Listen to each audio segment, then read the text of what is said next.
Me on the show are people who've been watching the state very closely. We have Amitabh Tiwari, political commentator and columnist. He's in Ahmedabad right now. Sandeep Ghosh, commentator, analyst, and political commentator. Tehseen Poonawalla, he's a lawyer, Congress supporter, and a political commentator analyst. PKD Nambiar, author, very good at political brandings, and a political analyst also. Is it more important for Amit Shah to prove himself than Prime Minister Modi? Is there a divide, the spoils of Gujarat between these two? PKD? Well, first and foremost, there is no one knows Gujarat better than these two people, Narendra Modi and Amit Shah. They know the Gujarat in and out. Every panchayat, I would go to that level. They know what is happening in that particular place. Of course, there is no doubt, as Mr. Tiwari was just talking about, there will be some kind of an anti-incumbency, whether it is even a 5-year-old government or even a 27-year-old government. But a very politically agile party, what they do, how to curtail that. And how to curtail that is, one, is changing the leadership. Second, is to ensure that if there is an issue, taking an action immediately. Third, making sure that they re-innovate every second day to ensure that the anti-incumbency word to be convert that anti-incumbency to an anti-fatigue, and anti-fatigue to convert that into a super solid vote bank. Now, the way how elections are done is not just the narrative. If only the narrative or a media pressure can create election victories, then the Indian democracy would have been very different as we speak today. Because Modi, for an example, if you really remember, that he was one of the political brand wherein people have been after him. Every political party except the BJP, maybe in some section of the BJP people, even then, from there to every media house was going after him. The whole world was going after it. But he still stood as a very strong, and at the end of the day, in democracy or in governance today, what is that end last mile governance which has reached to the people. Yesterday, I was having a conversation with a 2-hour conversation with some of the leadership team there, maybe as a professional on my professional side. There were issues, but those issues were being contained at the topmost level. And that is the power of a political party which is working 24/7. All these, and then of course, finally the leadership. And here in this case, of course, as I said, I began by saying that Narendra Modi is the face. It's a karma bhumi. I think what Sandeep ji said.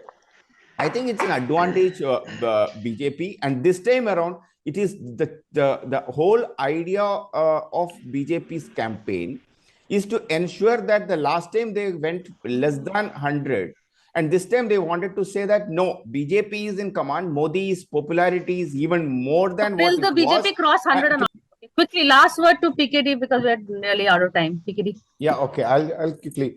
The whole idea is that the way the Indian democracy functions today has changed. I think we all need to unlearn a little more, because sometimes what happens that today's electorate is a smartphone user predominantly, and the urban-rural divide has come down so drastically over the last 10 years. So I think we started just 5 years is a long time in politics.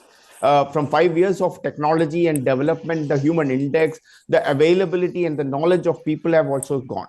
So I never challenged the intellect of an electorate. And I personally believe that only just a narrative or a social media campaign or overall media narrative is not going to convert into a vote. People do understand what is good for them. People do understand what has worked for them.